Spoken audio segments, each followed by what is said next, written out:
So I'm gonna make this video for people who are new to operating like a tiller boat, or just new to boats in general. So this tiller handle right here, let me put it in neutral. So what I see a lot for new boaters is maybe when you go and shift the gears, you do it slowly, which is bad because you're going to grind the gears in a lower unit. So I'm going to show you guys how to properly shift using a tiller setup. So what you want to do when you're shift, it's in neutral right now, you want a good like sharp pull. So put it in forward, just like that, just like a swift motion.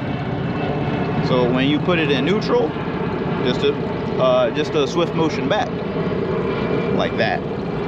You don't want to hear that like catching noise, because that's like you're grinding your gears. And when you put it in reverse, just a swift motion back, like that. Now it's in reverse.